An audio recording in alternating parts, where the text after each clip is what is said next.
Okay, just letting everybody know that this is going to be recorded so we can share on Facebook and all kinds of other places.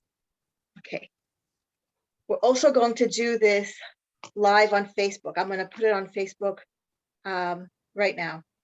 I'm going to go live there too. Okay, we're going to start in just 1 minute.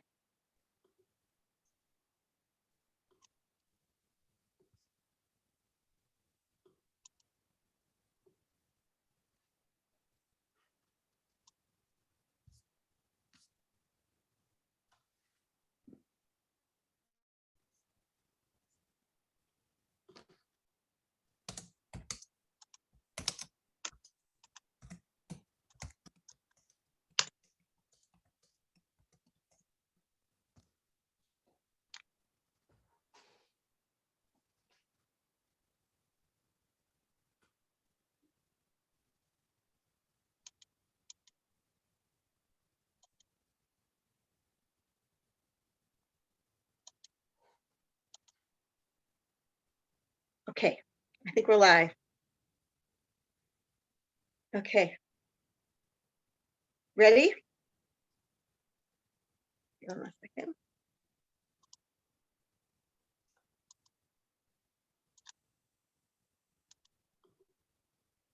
Okay, let's get started. So, welcome everyone for coming here today. I'm Dr. Elana Sztokman. Thank you for joining me in launching my new book, When Rabbis Abuse Power, Gender, and Status in the Dynamics of Sexual Abuse in Jewish Culture. I'm grateful to each and every one of you for being here and for taking part in this important moment in our Jewish history, a moment of cultural study and communal reckoning. It feels big. It feels big to me, like something significant is happening right here and right now. Like we're opening the curtains on something that has been hiding in the dark for too long. And so we are all witness to this shift. I'm really honored to have amazing speakers here today, each one brilliant, passionate, and fearless in their own way. So before we start, I just want to say a few really important thank yous. Thank you, most importantly, to my interviewees, over 80 interviewees, plus another close to 200 respondents for sharing with me their stories and trusting me with their experiences. Many of them are here right now. I hope that this book represents your voices with authenticity and in a way that makes you feel empowered. I also want to thank my advanced readers and beta readers whose commentary has been essential. Special thanks to those of you who also took the time to write reviews and endorsements. That is really generous and really encouraging and helpful. I also really want to mention my friend Miriam Isero, who died just as this book was going to print. Miriam was my teacher and my mentor and my colleague on this topic. She was also one of the founders of the Gamani Facebook group, where I'm also a mod. And Miriam, in that context, taught me so much about listening to victims and survivors, and so much of what it means to offer care, compassion, and a safe space. And so this book is dedicated in her memory. The book is also dedicated in honor of someone else, the amazing Barbara Dopkin, a fiercely generous feminist leader who has moved many needles in Jewish life. And I'm deeply grateful to Barbara for believing in me and supporting this work. This book would not be here without her vision and courage. Finally, I'm also grateful, super grateful to my amazing friend, Sybil Sanchez, who is here today emceeing this event all the way from Mexico. So Sybil and I met because I reached out to her about an article that she wrote in 2018 in E-Jewish Philanthropy called Gamani is about sexism, not only harassment, which I'll link to in the chat. Sybil describes herself as a recovering Jewish professional because of what she experienced in our communal organizational culture. Since then, since we started talking, we've become dear friends, even though she's all the way in Mexico and I'm in Israel, because we share a language for our experiences. We share a history of things that we've been through. And mostly we share a deep desire for change. Sybil was also a beta reader for the book as well as an editor, and I cherish her voice and her wisdom. So I'm going to now hand over the reins to Sybil, who's going to be moderating the rest of the event. Sybil. Thank you. Thank you for that lovely introduction, Elana, and for everything you're doing. This is an amazing day that I hope will influence us all for better. I'd just like to comment, speaking of the day, that today, we should remark that today is June 19th or Juneteenth, which celebrates the end of slavery in the United States in 1865 and is a day about freedom. And this is obviously freedom from sexual abuse that we're talking about today, but we also commemorate the freedom from slavery and liberation as it must be pursued everywhere.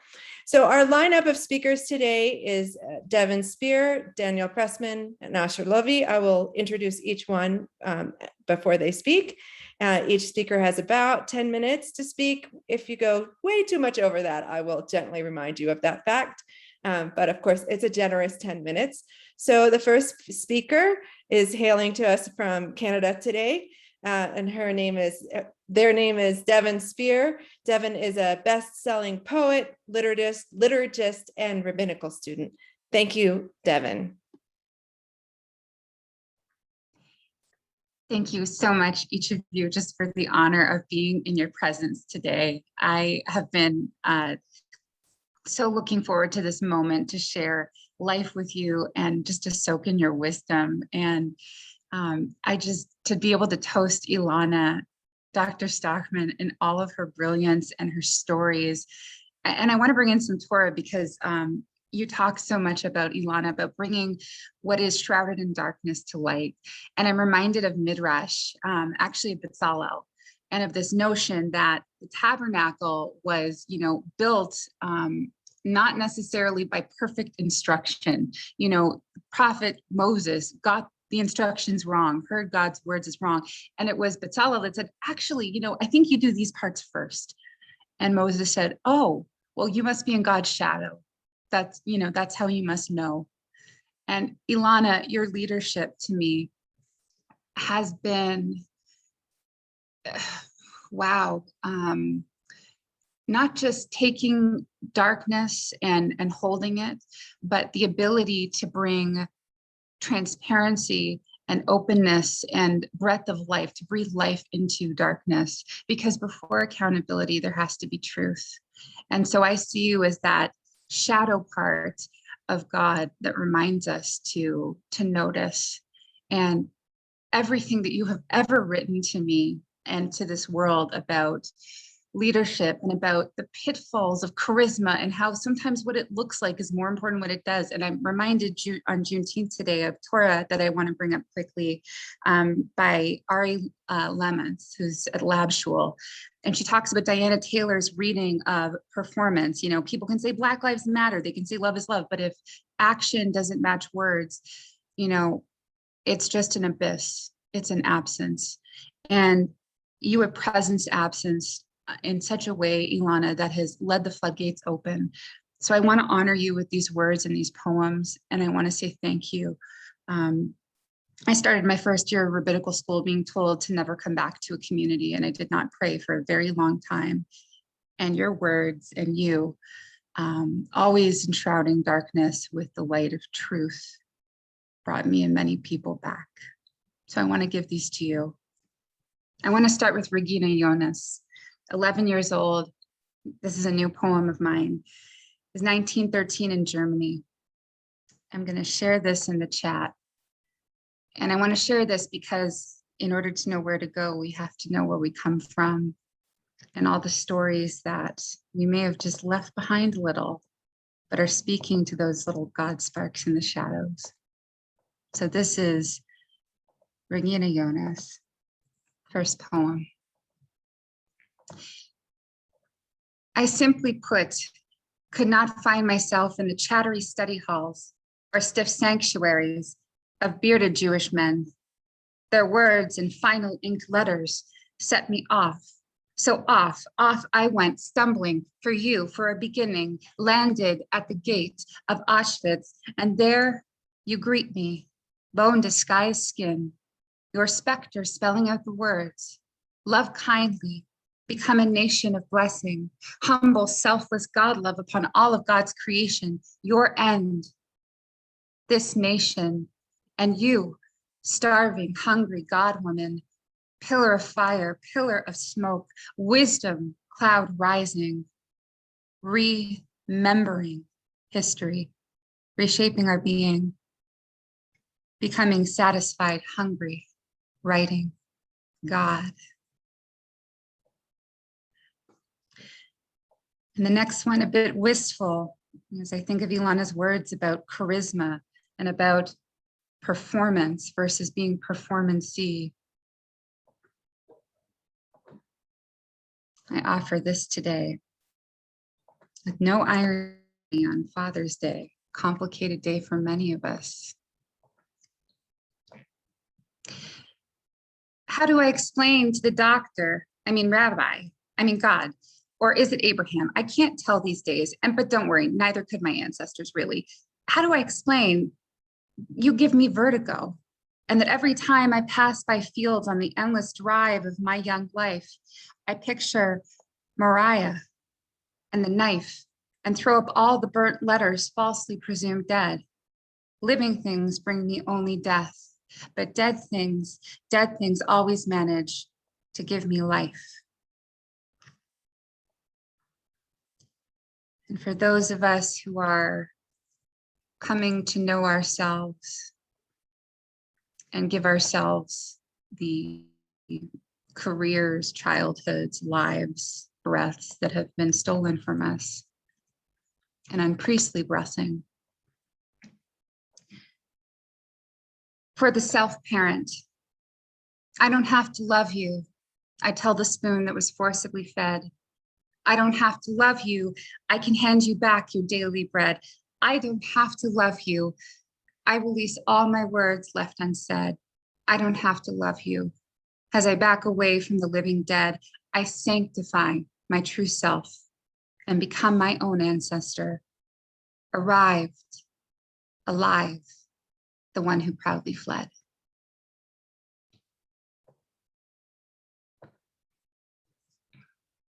And what do we do with our suffering in the service of others as we reflect on power and becoming?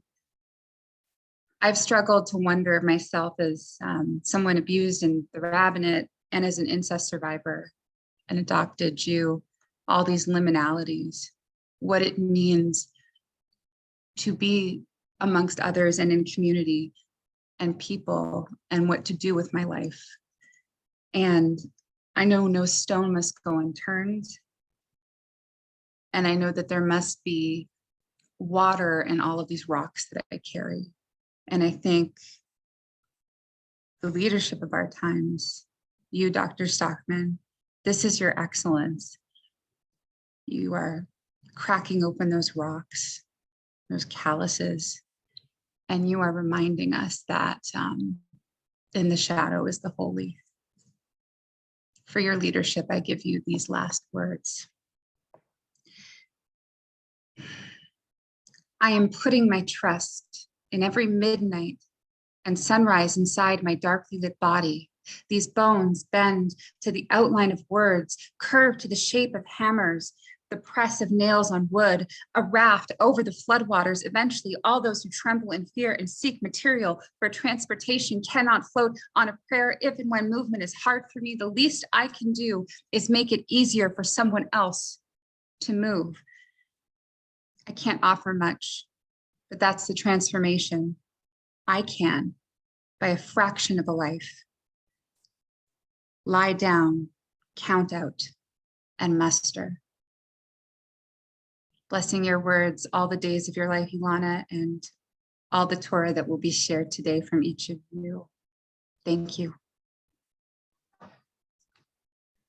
Thank you, Devon, for this powerful inspiration and these powerful words, and for setting our tone and moving forward. Our next speaker is Daniel Pressman, Rabbi and Chair of the Vaad Hakavod, the Ethics Committee of the Rabbinical Assembly of the Conservative Movement. And Daniel joins us from the Portland area today. Thank you, Daniel. Thank you. And thank you to Elana for, first of all, accepting me as one of the readers of the book, and then inviting me to be part of this book launch today. I really feel profoundly honored to be included. I'd like to begin with a very personal reaction to the book. Because I know so many wonderful, dedicated rabbis, and I was raised by a rabbi who taught me by word and deed to respect and support my colleagues, the testimonies of rabbinic abuse in this book are just infuriating. And the impact on the victims of these predatory rabbis is horrifying. The first reaction to Elana's book must be moral outrage, outrage that will lead to action. So my responses today will reflect my experience of the Jewish world that I know best, congregational rabbis and settings, and the work of our ethics committee. So this book is very important, as we all know, and I believe it will have great influence. First, because of the victims' voices and stories that Elana has brought to us, but also of two particular abilities that she has that enhance its impact. As an anthropologist, she has excellent listening and reporting skills, and also tools for understanding cultural systems. And so her book is not only testimonies about abuse, as powerful and necessary as they are, but also about vulnerabilities, blind spots, and enabling norms in our particular Jewish culture. And second, she's just an excellent writer, which we see in her blog as well as in the book. So the clarity and directness of her writing enhance its message. There are insights in telling stories on every page. The stories really speak for themselves. So I'll just mention a few things that stood out for me. This started out as about a 40-minute talk, and I had to just focus it on a few things, particularly some of the conclusions and prescriptions for change.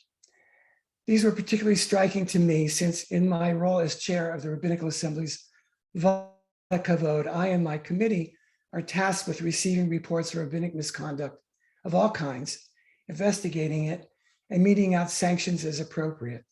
Emphatically, sexual boundary violations are the most troubling and harmful that we deal with. So I want to start with charisma, which has already been mentioned today. I don't know if you ever did this, Elana, but I did a word search on Kindle, and the word charisma appears 72 times in the book, and charismatic appears 34 times, and it's never a good thing. And we have come across this issue in our work as an ethics committee, and there is no doubt a huge bias, especially in congregations, toward performative skills, charm, and eloquence. I recently heard about a congregational questionnaire sent to our placement commission that in concluding the impossibly long list of skills and qualities they were looked for, said, in short, we are looking for the Messiah. And that really sums up the problem, I think. Of course, there are plenty of inspiring rabbis who have healthy boundaries, whose talents are moderated by humility, and for whom the rabbinate is about service, not self-aggrandizement. But Elana asked the key question: how can it be that the very same characteristics that are considered the most highly prized in the culture are the ones that belong to narcissistic sexual abusers? And she's also correct when she states that this bias begins in rabbinical school. She suggests when the emphasis is on performance and the training is toward receiving positive reviews as performer, a position becomes open to corruption and narcissism. I've thought a lot about this issue. Of course, being a decent public speaker and having good social skills are very important. But in addition, rabbinical school curricula should include training in boundary maintenance and listening skills. You could also say that in the long term, listening is more important than speaking. And it would be helpful if they had a way of weeding out those whose behavior and temperaments give out warning signals. I've also found, thank you, Internet, that there are any number of articles in business magazines that indicate that charisma causes similar problems in corporate leadership, where people can, in the words of one business professor, mistake confidence for competence. In Inc. magazine, writer Jessica Stillman suggests a solution. Focusing on serving others and improving their lives leads to a more enduring, less destructive type of likability and power. That sounds to me like also a good basis for rabbinic training. Next, I want to speak a little bit about the victims. I have personally spoken with victims of rabbinic abuse and have encountered many of the impacts that Elana describes, including anger, guilt, shame, anxiety, PTSD, and loss of trust in rabbis and Judaism. As she points out, we have lost committed Jews and enthusiastic seekers to these rabbi bad actors. I fully endorse her proposal that along with robust, effective, and trusted reporting procedures and severe consequences for offenders, we need a system of support for victims, not just general support in terms of believing them and acting on their reports, but moral, psychological, and spiritual support. This might very well include paying for therapy, as well as providing spiritual counsel. When a trusted and admired rabbi is found to be an abuser, many things can happen. Sometimes it's the congregation circling the wagons and the let's handle this quietly behavior that the book describes, and even worse, discounting and marginalizing the victim. And there are really plenty of ways that shuls can mishandle rabbinic misconduct, but there's something else. Elana quoted me as saying that congregations are secondary victims. I'd like to amplify that. Even if the congregational leadership handles it perfectly, supporting the victim, firing the rabbi, going public, reporting him or her to the ethics committee of the rabbinic organization, contacting the police if called for, it can still be devastating to the community, which can collectively lose its trust in rabbis and the rabbinate. I know synagogues where in the aftermath of rabbinic conduct, no successor has lasted because they were unable to establish a trusting relationship with a rabbi.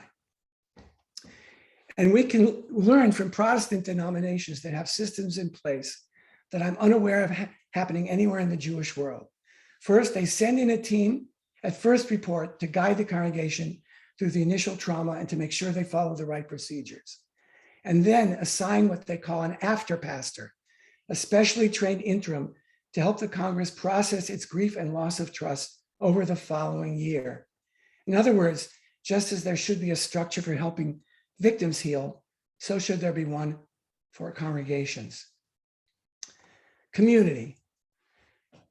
Elana makes it clear that one of the core things in which we take so much pride, community, it can be also an instrument of harm if it is formed around hierarchies and boundaries of in and out. It's become a bit of a joke that every synagogue website describes itself as a warm and welcoming community. And it is true that one can't be a Jew in any meaningful sense in solitary. But of course, the test of a community's values is how it protects its most vulnerable and how it establishes and enforces norms of behavior. Not just by rules, but by culture, which I'll come to. She writes to the end of the book, perhaps a better definition of community would be that I care about my co-religionist's pain, I'm there to help, and my leaders deserve respect so long as they have true character and at the very least are causing no harm. We can be framing community not in terms of what I get from belonging to one, but what I give in order to create a culture that I want to belong to. This is a necessary program for our future as a Jewish community. We hear many worries these days about the future of Judaism in America. I believe that Elana's insights would not only deal effectively with the terrible problem of rabbinic abuse, but also that a Jewish community that supports victims with respect and compassion, that deals decisively with rabbinic offenders, that is self-critical about its culture, and that both articulates and models inclusive and non-hierarchical community. In short, one that lives its professed value, Hakavod brio, respecting human dignity, will be one that inspires and draws people near. In conclusion, much of when rabbis abuse is about culture, the cultural traits of Jewish communities and organizations that don't cause abuse, but that have enabled it. As I read, I thought of the well-known quote from Peter Drucker, the renowned management theorist, culture eats strategy for breakfast. And we've also seen that culture eats written policy for breakfast, and cultures are notoriously difficult to change. This is compounded by the fact that there is not one monolithic Jewish culture. The book notes some differences in emphasis on the various denominations, nor is there one single Jewish organization. Each denomination, each organization, each congregation have their own variations on a theme and their distinct responses to change. So there is much work to be done, and it's going to be done by many, many people. I will do my part as chair of our ethics committee to incorporate the insights from Elana's book. I thank her and for all who are working to change attitudes and behaviors so that Jewish communities, congregations, and organizations will be safe spaces for all. Thank you, Daniel, for that high-level institutional view, including the impact on congregations and some ideas for next steps and some depth, some institutional depth to this conversation. Our next speaker is Asher Lovy, director of Zaka, advocating for victims of sexual abuse in the Jewish community. You might see from his backdrop as the sun's going down that Asher's speaking from Jerusalem today. Yeah, it's my first time in Israel, and it's also my first time speaking at a book launch, both of which are very exciting. And thank you so much, Dr. Sztokman, for inviting me to speak. We've known each other for a long time, and a lot of our interactions have been on the subject of trying to quantify and get a handle on the severity and scope of the issue of sexual abuse. And seeing this book being published now, and seeing such a thorough accounting of the issue of sexual harassment and sexual abuse in the Jewish world is an incredible thing. For my part, I've been the director of Zaka for about 6 years now. And I've been involved in survivor advocacy for close to 10 years. And that has given me a lot of experience in this space. It's given me a lot of experience and understanding in the dynamics of the issue. And I have yet to come across a book that so completely encompasses the scope of the issue in the Jewish world, in the entirety of the Jewish world. Many of the books out there focus specifically on one segment of the Jewish world, either Orthodox, conservative, Reform, etc. This book, When Rabbis Abuse, is such an incredibly thorough accounting of the problem. As I said in my endorsement, it should be a required reading for anybody who's interested in any form of institutional leadership, whether that's somebody who's involved as a rabbi of a congregation, whether that's somebody who's involved in the administration of a congregation, whether that's somebody involved in an umbrella organization that oversees synagogues and schools, whether it's teachers or anybody involved in either lay or clerical leadership in any Jewish institution. This should be a requirement for joining, so that they understand the dynamics of what they're going to be dealing with, because they will receive complaints. These things unfortunately happen. There's no way to reduce it to zero, but what we can do is prepare ourselves and be ready when it happens, and create a culture, as Rabbi Pressman said, that is hostile to this sort of malfeasance towards sexual abuse and harassment. And what's so important about this book is that there are so many misconceptions about what constitutes what constitutes sexual harassment, and what annoying questions as an advocate getting, like, does this really rise to the level? Oh, is it such a big deal? Why didn't the woman speak up? Why didn't she advocate for herself? Why if she really didn't like it, why didn't she just complain to her superiors? And over and over again in this book, we see examples of people who spoke up, lost their jobs, faced retaliation. I think it's also important. One of the most important things that struck me about this book is that there are many instances where everybody would agree that what happens is sexual harassment, but because the issue is so much worse than, you know, and so much more encompassing than somebody inappropriately touching an employee or a colleague, or sexually assaulting an employee or colleague. It's the small stuff also. It's the comments about sex lives. It's the it's the hitting on someone who's a subordinate in the office. It's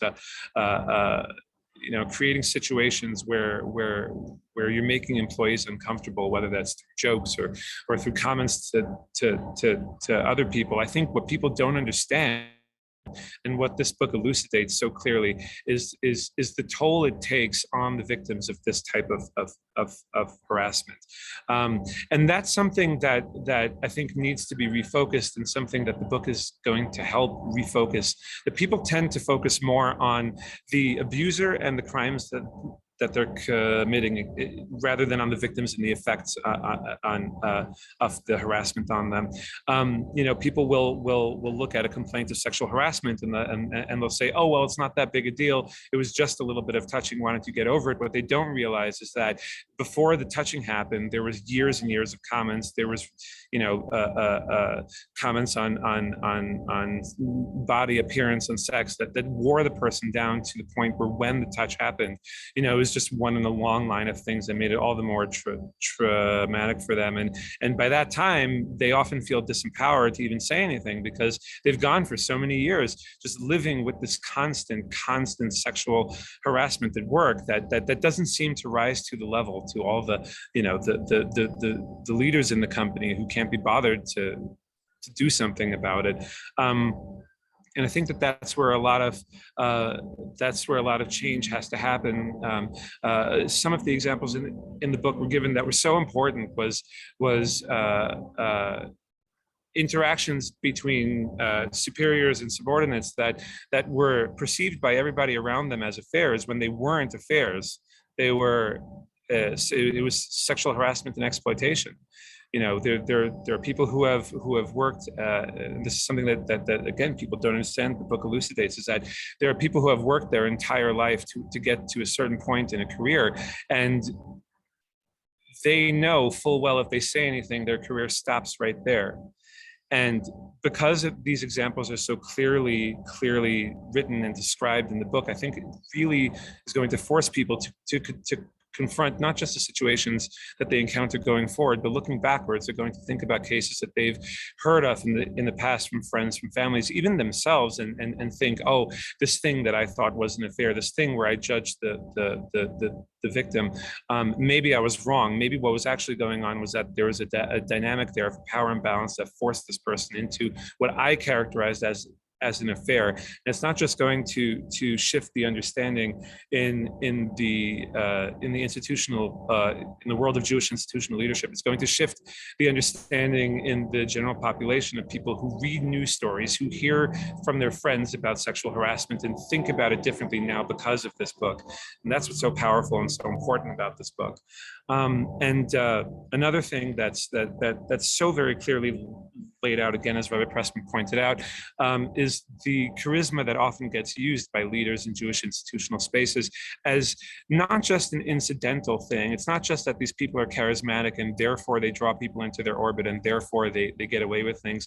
It's something that they're aware of, and they use it to prey on people. And I think one of the clearest examples in the book was the description of the young woman who came forward with her experience about the Bronfman Fellowship and the grooming that she experienced there. It's something that I at Zaka have received complaints about, not just about other rabbis and other situations. And it's very hard to explain to people that, just because it didn't cross a certain line into anything physical or anything further, sexual assault, doesn't mean that the toll isn't taken. The grooming tactics used by these sorts of charismatic types, even if it doesn't go past that, becomes the lives of these victims. It becomes all-encompassing. It separates them from their families, it separates them from their parents. And rather than focusing on the severity, quote unquote, of the act from the perspective of the person who's doing it, it's much more important to focus on the effect on the victim. And the effect on the victim, regardless of whether there's touching, regardless of whether there's sexual assault, is still devastating. And that we still have to pay very close attention to that. And that's highlighted in the book, and that's extremely important. Another thing that I just want to expound on that Rabbi Pressman mentioned is that most of the work that Zaka does takes place in the Orthodox world. We've recently branched out a little bit, but most of our work takes place in the Orthodox world. I think it's very clear to most people who have read anything in the media about sexual assault in the Orthodox and Haredi worlds. It's very clear why an organization like mine is necessary to specifically address the needs of the Orthodox world. But I think it's important, and this should start becoming a focus of various other institutions that exist in the conservative and reform worlds, that there are very particular aspects to abuse within those denominations that don't actually exist in the Orthodox world.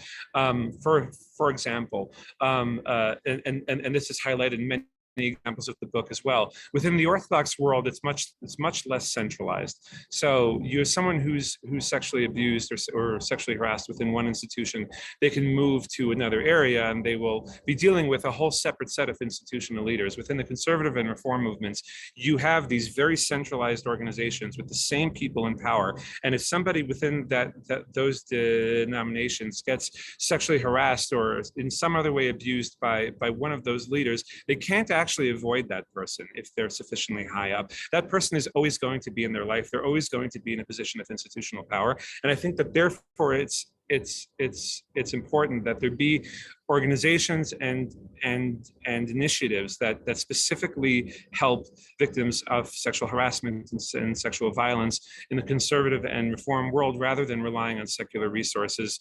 like RAIN or Safe Horizon or any one of a number of secular resources. And again, Rabbi Pressman touched on so many good points. I'm kind of reiterating and building on them, but which I very much appreciate. Another example that I think everybody should take from the book, and the reason why it's so important that so many examples were included. It was Dr. Sztokman, you said there were 80 interview subjects roughly. I think the reason why it's so important that so many were included is not just to be thorough, but to highlight the point that over and over and over again in each of those examples, the one single indicator of whether that's going to continue, whether sexual harassment is going to continue in a community, within an institution, within a denomination, is whether or not the person who's committing the harassment or the abuse can assume impunity when they do it. If they can assume that they could get away with it, then they're going to continue doing it. And this is not something that just happens. You know, people are working within an institution, they start sexually harassing or sexually assaulting people, and they realize that that nothing's going to happen, so they continue. That's not it. It's not incidental. There are people who seek this out. Abusers seek out what I refer to, or what many refer to as, and I apologize in advance for this phrasing, a target-rich environment. And you're going to find a target-rich environment in any community, big, small, whether it's a denomination or whether it's just one synagogue or one institution. If there's an assumption of impunity in that entity, you're going to see a higher incidence of sexual assault and sexual violence in general. And again, that's why it's so important that all these examples have been carefully documented in this book, because it drives the point home over and over again. When institutions have concerns about anything other than the people that they serve, whether it's, what are our donors? What are we going to do without our donors? What are we going to do without this influential lay member of our synagogue? What are we going to do without this influential rabbi? What are we going to do without this influential fundraiser? What are we going to do without this intellectual? What are we going to do without a Stephen M. Cohen? The more our focus as a community, institutionally, is on the abusers rather than the victims, and what it's going to cost us to lose the abusers rather than what it's going to cost us to lose the victims, the more this is going to happen. And that has to change. And I'm going to end with the guiding principle of my organization, Zaka. I learned this a long time ago when I started working at a drop-in center for at-risk kids. The director of the organization sat me down one day and he told me, listen, when you're doing this work, you have to keep one thing in mind and one thing only. The second an institution becomes more important than the people it serves, it no longer deserves to exist. And that has to be our approach to sexual violence of any kind, in any institution, at any level. The second an institution becomes more important than the people it serves, it no longer deserves to exist. And I think that this book makes that case very, very clearly. Yeah. Thank you, Asher, especially ending on that note, which I believe is a great time to hand it back over to Elana, who is certainly inspiring us, shedding light on all the darkness, and finding ways to increase service and decrease this kind of harm. Please take it back, Elana. I am so deeply humbled by all of this. First of all, by the love and by the trust in trusting me to tell the story. And it means so much to me that it resonates. That's all you want when you write something. You just want to know that it resonates, that it speaks to someone, that it connects hearts. And so this event today is so gratifying for me, beyond words. I really can't express my gratitude enough for all of this. There's so much to respond to. There's so much more to say about each of these issues. I just want to maybe take a step back, just for the purpose of the people here, and talk a little bit about why I decided to write this book. Just take a step back, because I think it also speaks to some of the issues that were raised here as well. So in October 2014, many of you I'm sure remember, it was right around the time of the holiday of Simchat Torah, a story broke that rocked the Jewish world. Barry Freundel, the rabbi of one of the biggest synagogues in DC, was discovered to have been planting hidden video cameras in the women's mikvahs that he managed, that he built, that he had been secretly recording women as they prepared for ritual immersion, that he was telling women where to stand so that they would be, in front of the camera, that he was saying to them, you have to do this, you have to do a practice dunk. This is how you have to do it. And things like he was making things up for his own pleasure. So the power and manipulation. And so one really interesting aspect of this, just to point out, is that the abuse did not involve any physical contact. Okay, so just to bear that in mind, based on one of the points that I think Asher made about how it's so easy to say, like, oh, nothing happened. So the issue with Freundel was that he had a major position in the Rabbinical Council of America, the RCA, the overarching Orthodox rabbinical body. And so he was not only responsible for hundreds of Orthodox conversions, maybe thousands, he was also in charge of leading the entire dialogue between the RCA and the Israeli chief rabbinate at the time about, I don't know if you all remember, but there was a whole big brouhaha about which rabbis' conversions were considered kosher. And just a year earlier, I had attended an exclusive conference at the AJC on this topic of conversion and American-Israeli relations. Some 60 Jewish leaders were there, and Freundel was the headliner. We were all meant to read this paper that he had written about conversion and about the whole Israeli diaspora relations. I mean, he was like managing the entire Jewish world in a sense, and people were allowing that and embracing it and genuflecting to him. And by the way, perhaps incidentally or perhaps not, there were almost no women there. It was Dr. Hannah Kahat, Dr. Susan Weiss, and I were the token women. We sat on a panel in the late afternoon to represent women's perspectives on issues like going to the mikvah. So anyway, Freundel was doing all this, controlling the entire discussion of conversion and who is a Jew, and he was in charge of this this process in which mikvah ritual is supposed to be central, and turns out that it was all front. Right? It was all a ruse. He was using that entire position to be able to watch women, disrobe. And they found, nearly 200 files of naked women on his many devices, and not only of converts, but also of women in his community, women in his shul. He had, convinced his shul to build a mikvah. And again, it was just a ruse. The whole thing was a ruse. He was playing all of us. So when this story broke, I froze. Okay, I froze. I spent days, weeks probably, doom scrolling about the story. I was chatting with friends nonstop about it, and I was writing my reflections on it and posting everywhere. For like 2 or 3 weeks, I was pretty much on the couch, just in this story.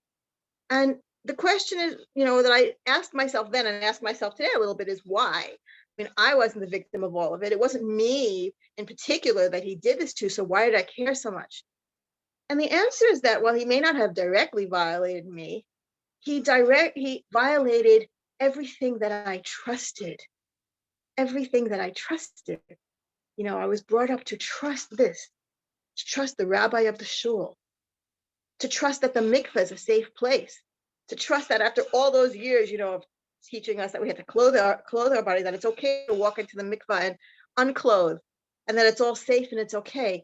And suddenly that is just all wrong. And it turned the entire religious Jewish experience into this lie.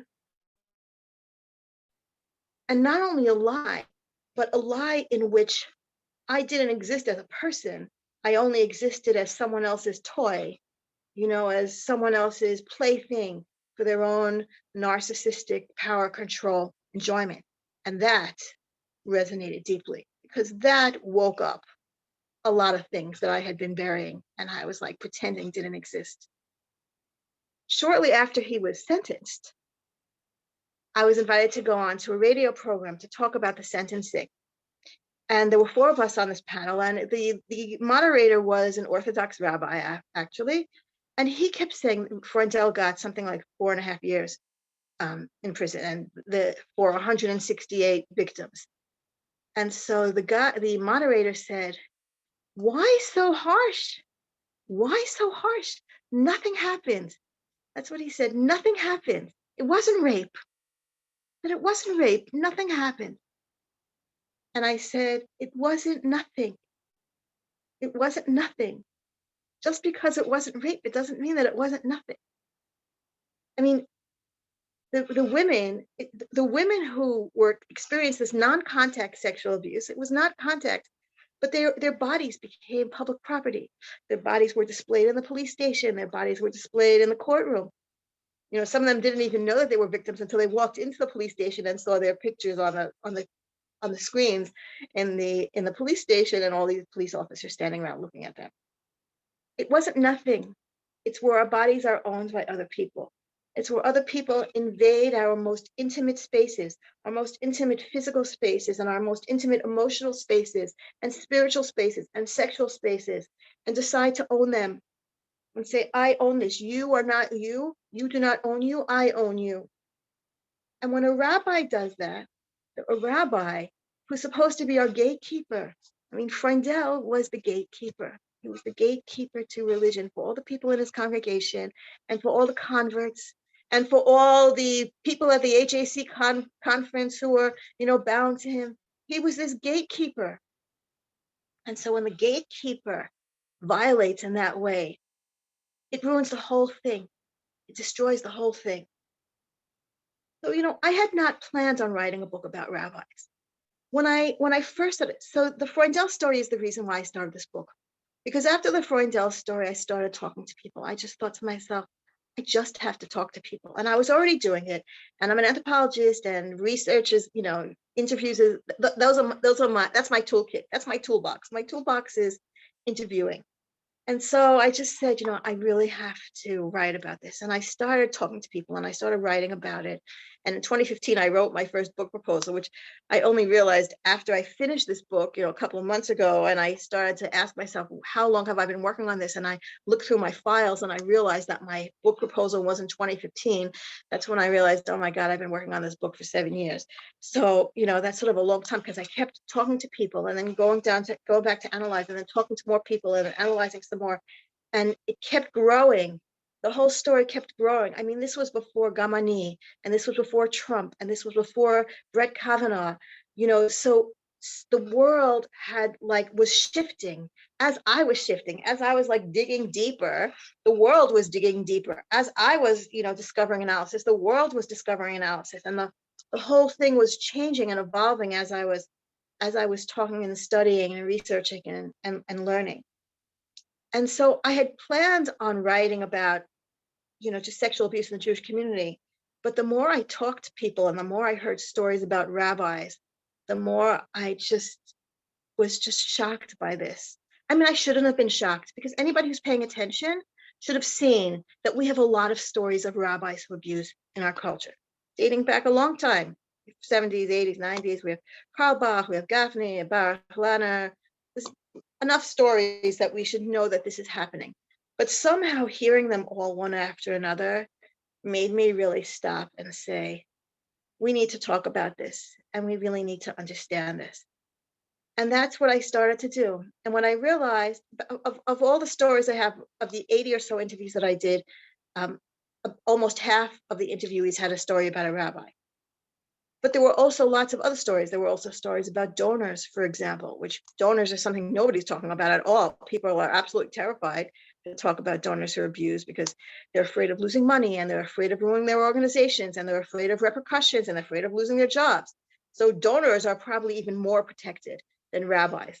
As hard as that is to believe, it's probably true. I think we're even further away from talking about donors than we are about talking about rabbis. But what I realized is that the rabbi is this like paradigm. The rabbi abuser is this paradigm of who we give power to and who we give power to in our culture. And so that's all the stuff that everybody here was sort of talking about who is valued. Who do we say this person is valuable in our culture and this person isn't? Because that's what's going on every time an organization hears a story of abuse and decides to side with the abuser, who's a rabbi or a donor or a leader or whatever, instead of with the victim. But the organization, what the community is basically saying, that person is valuable and that person isn't. It's not that they don't believe the victims, it's that they don't care. It's that the story just isn't important enough. And I hear this over and over again. It's not that they don't believe, which, although by the way, often they will say, I don't believe, or they'll say you're just making it up, or you're just mentally unstable, or clearly you're not well.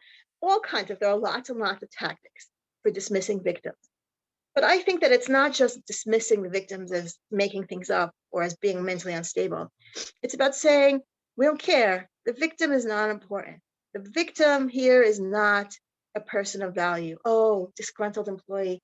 Oh, just an annoying congregant, whatever. Zillions of ways to make the victim small because the person who did the abusing is too valuable. And that speaks to our culture. And the thing that I really want to say here is not just that the community, two things. I want to say two things, okay? One is that the community suffers in invisible ways that we haven't started talking about. We have not yet had a communal conversation about the impact of abuse on communal dropout.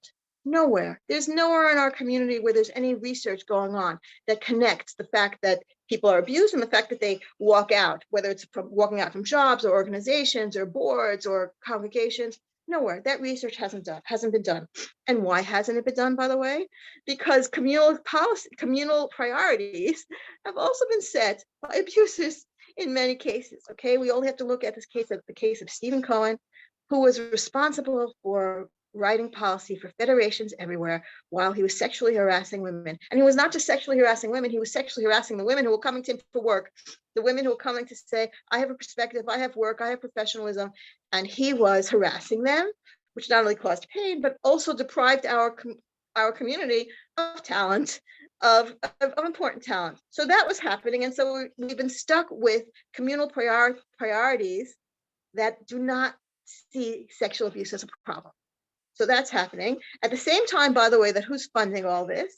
There are the mega donors. We have the stories of Michael Steinhardt, who allegedly has been abusing and harassing women for 30 years, and everybody laughs at his people around him, say hardy har har, isn't that cute? He's just kibitzing.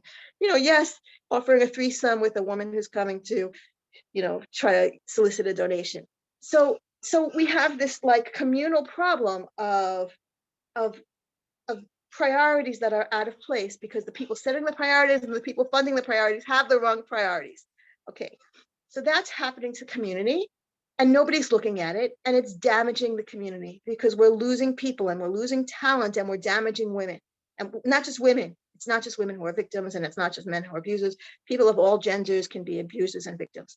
Okay, I say that often. And okay, that's not to say that gender isn't often a big piece and that patriarchy doesn't play a big role here. Patriarchy plays a role, but it's not the only thing playing a role. Okay, there's a lot more to say about this, but that's a whole side point. My point is that, number one, the community is suffering. The community is suffering because of loss of talent, in addition to individual suffering. And number two is our culture is suffering. Is that our culture, and this is really my main point, the culture has become one in which the abuser is valued for all the wrong things, and that the value of do no harm doesn't even really exist anymore. That it doesn't even matter. The only thing that matters is, power and status and all that goes along with it. So anyway, there's so much more to say, and I really just want to give a final opportunity to my panelists to respond also. Thank you for being part of this conversation. Every single person who's here and every single person who participates in the conversation matters. Thank you.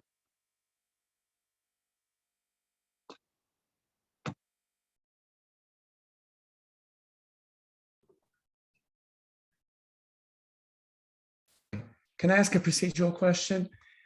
I see a Q&A that popped up. Was that addressed just to me or to everyone?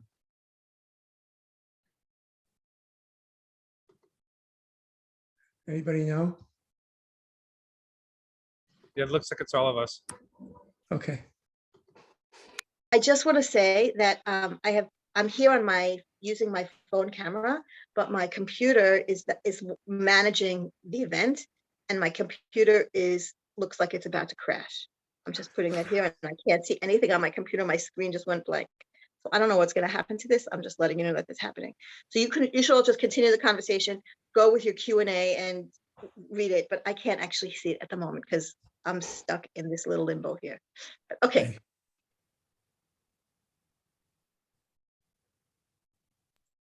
So I'll step in to moderate again, perhaps, and perhaps the panelists, because I think we're ending, relatively soon. So perhaps we can just do a round robin, whichever panelist would like to respond to the two questions that have already been posed in the Q&A channel, or for that matter, anything they saw in the chat or anything else, any reflections they want to give. Why don't we go around and why don't we, Rabbi Pressman, we'll start with you first since you're on, then Devon, then Asher, and then Elana again. If you're still with us, you'll close us out to say thank you and goodbye. And hopefully we can go a few minutes past the hour because I think we'll need to. Oh, okay, so the two questions that I see are, first, can you talk about the overlap and connection between spiritual and sexual abuse? Are they distinct or always connected when it comes to Jewish leader abusers? I'm not sure I know how to answer that question. I think that Elana has shown us in her book how, Jewish teaching and Jewish ideas can be weaponized, if you will, in a variety of ways, whether it's Lashon Hara, silencing people, or, sexuality, Kabbalah, spirituality, all that stuff. So, and that was actually a little new to me. I hadn't heard it expressed quite that way. Haven't stumbled on that in my work with the Vaad. But look, I think manipulators manipulate and they use whatever tools they have at hand. So the rabbi uses, and I want to say one more thing. With rabbis, we talk about the power differential, but there's also a Hakavod differential. I think it's what Elana is talking about, just using that language. They trade on the respect. How many stories are there in the book about Well, I couldn't believe the rabbi couldn't possibly be coming on to me because he's the rabbi. And it takes a while for perception and even for, the icky feeling to become able to be verbalized. So that relates to that. The second question, I think, is particularly I should talk about. Do you think rabbis are best placed to investigate complaints against their peers, or should other professionals be part of the ethics committee? First of all, let everybody who's listening know, if you don't, if you may not, we are engaged in a long process with Sacred Spaces as an outside evaluator of all of our code of conduct and of all of our procedures. And they've taken a lot of comments from everywhere, which are completely separate and blind to the RA. And we are awaiting their recommendations in soon, sometime over the course of the summer. I know that many people feel that rabbis can't investigate complaints against their peers. I think there's a history of that being a problem. I think that the Vaad is currently constituted, is quite able to deal sternly with offenders. And if someone has an ongoing relationship or a friendship with someone, they just simply recuse themselves. It's pretty automatic. I will say that the working group that's working with Sacred Spaces, that meets monthly with them, has on it a lay person. And we have already started using outside evaluators for certain things. So we're open to any possibility that will strengthen our credibility and our ability to deal with rabbinic offenders. So I understand the skepticism, and it needs to be addressed.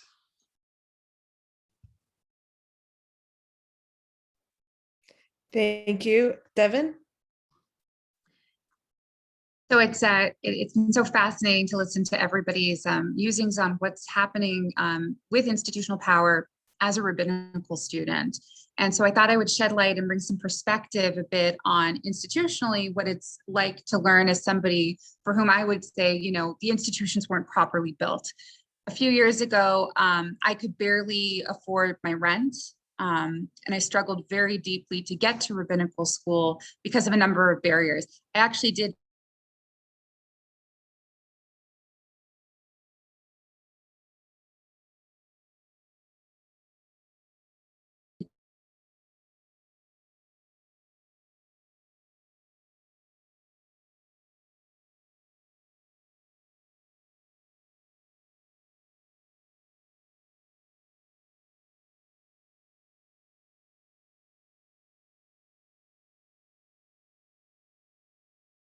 to work for 8.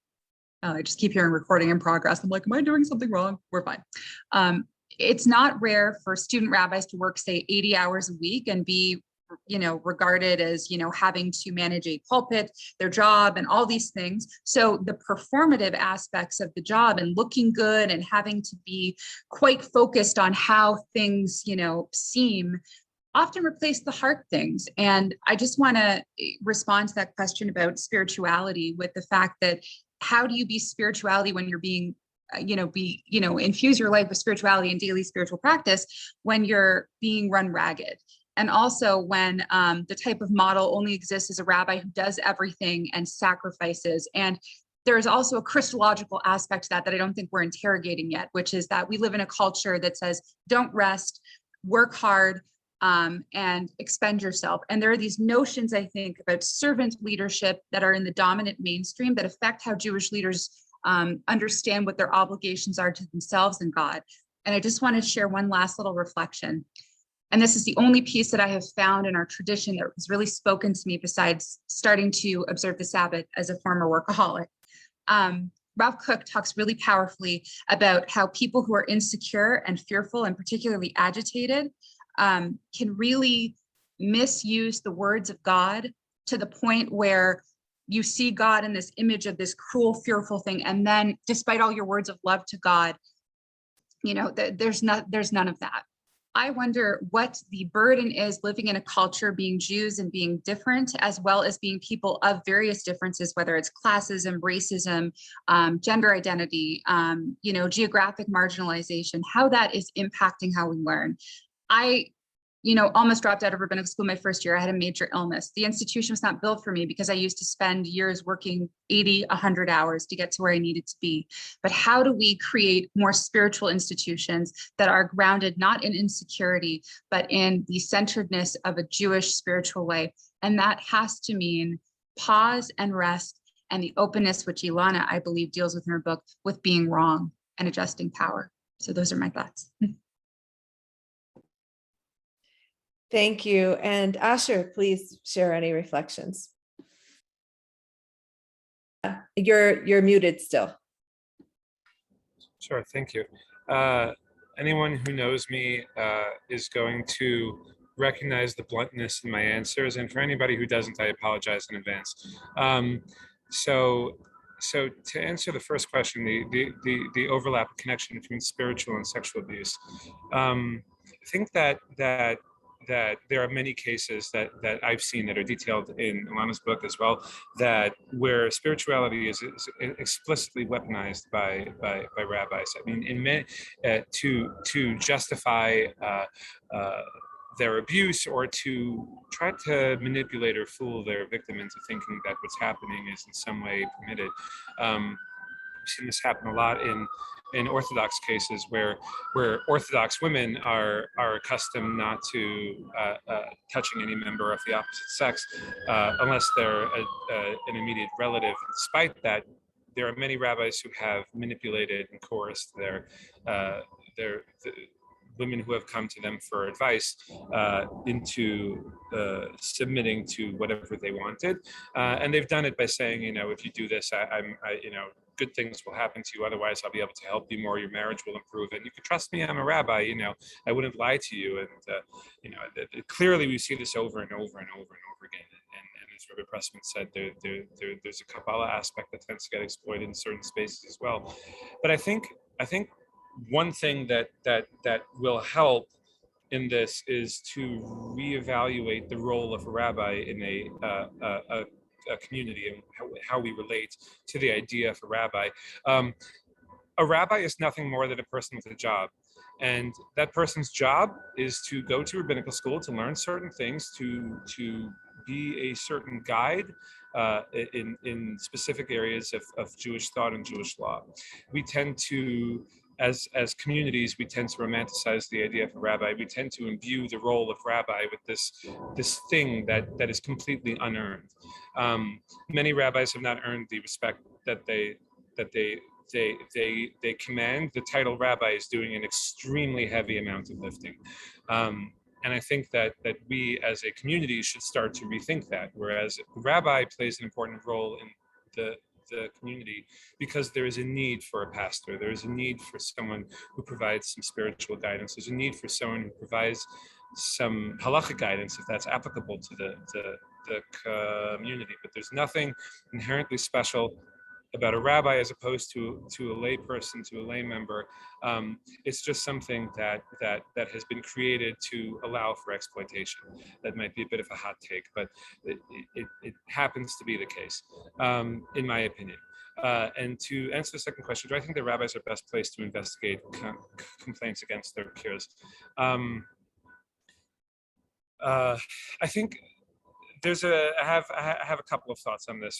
First of all, not exclusively, but rabbis aren't not qualified, but they aren't uniquely qualified either. And I've worked with sacred spaces on developing parts of their models, and I've done some consulting work with them. I've sat in on some of their trainings, and what they generally recommend is that there be a diversity of experience on any committee that's investigating any sort of misconduct. So that should include things like lawyers, social workers, rabbis can be included, lay leaders can be included, should be included, people of various races, gender identities, sexual orientations, backgrounds, survivors should be on panels. So there's one person, at least one person on a panel who can represent the survivors' interests, because that isn't always present. You don't always have people who understand firsthand what that experience is like, and that's very important. So to me, the question isn't whether rabbis should or shouldn't. It's a question of whether these panels are comprised of an adequately representative segment of the body being investigated and the body on behalf of on whose behalf it's working. And a general comment I think that needs to be addressed, since we're talking about not just rabbis but donors as well, is this is an issue that I've bumped up against, and I haven't gotten a satisfactory answer. And it's something that concerns me greatly, and I think it's something that we should be talking about more. As Elana said, many institutions start with noble goals. They want to accomplish great things, whether that's a congregation or whether that's an organization. And when they're getting off the ground, they require funding and they require backing. And often that funding and backing comes from people who are poisonous, who are whose money is dirty, either because of how they made it or because of how they use it, or because of what their money shields them from in terms of accountability for sexual misconduct or anything like that. And these institutions start taking that money, and once they've taken that money, they're going to take somebody else's dirty money, and once they've taken that dirty money, they're going to take this one's dirty money. And pretty soon you've got these organizations that are built on dirty money, on sins, and on misdeeds, that have created programming and spaces for a community that become necessary, but they're built on a foundation that's harmful to other people. And once that's built up, you have this massive structure built on top of a foundation of dirty money, that it's extremely hard to dismantle. And once an organization has started making moral compromises, they're going to keep making moral compromises. So one thing that we have to rethink that's going to make it a lot easier to resist the urge to take the side of a powerful leader or a donor or some figure that's seen as necessary. One thing that's going to make it easier to resist the lure of that is to ensure that from the beginning, from the start, from the foundation of the building of our institutions, the funds we take are clean. Not only in the sense that the money was earned in a clean way, but that the money isn't covering for any misconduct. For example, Michael Steinhardt's money shouldn't be used by any institution, and any institution that took Michael Steinhardt's money shouldn't be allowed to be a donor to any other institution. And in doing so, we will make it easier to turn these donors away. And when they try to excuse their crimes by putting their name on a building, it won't seem as appealing, because what's going to matter more to us is the morals of the money that we're taking rather than the quantity of the money that we're taking.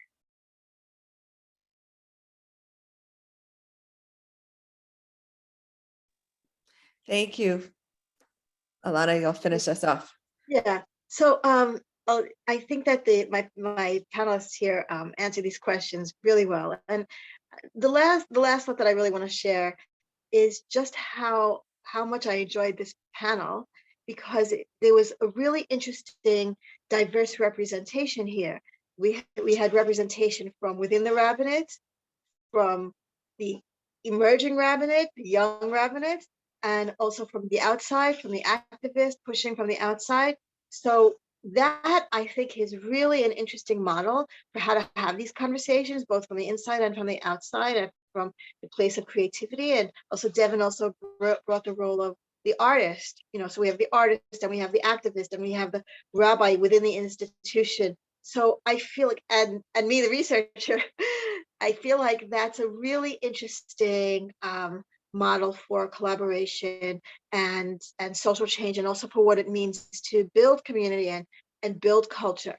So that leaves me with some hope, cautious optimism. But I do feel like there's I have felt for a while that we're in a kind of historic moment here of cultural shift, even though I think Rabbi Pressman mentioned before that it's really hard to change culture. It is really hard to change culture, but that's what I'm hoping for. It's like, it's not just about changing policy, it's also about changing culture. And this panel gives me hope, even though, sometimes it feels like 2 steps forward, one step back, we have that experience a lot, I know.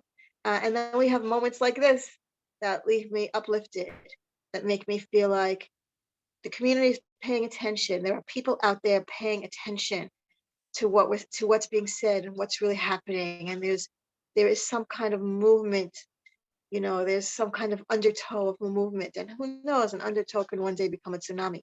So we can hope for that. Anyway, thank you so much, Sybil. I really appreciate you moderating here, and I appreciate the friendship. And thank you to all of you, to all the panelists here for being here, for taking the time, and mostly for all the work that you do. And thank you to all the people who are watching here on the Zoom and also on Facebook. And we've hopefully recorded this. It's recorded on Facebook and hopefully on my computer. And we'll be sharing it more. And this is hopefully just the beginning. Anybody who wants to have another event, by the way, if you're in an institution or if you're in a community where you want to have a book event, I am super open to going anywhere, collaborating on making events with any organization, any community. If you want to invite a couple of friends over to your living room and chat about this, I'm super eager to do that. Also, anywhere, anytime, do it by Zoom, do it in person. I don't care. My goal is to just keep talking about this more and more, because that's how culture changes. That's how change is going to happen. So reach out to me anytime. You can reach me at Elana, ELANA, @jufem.com. I would be super happy to hear from any of you. And let's just keep this going. Thank you. Thank you. Thank you, everyone. Thank you. I guess that's it.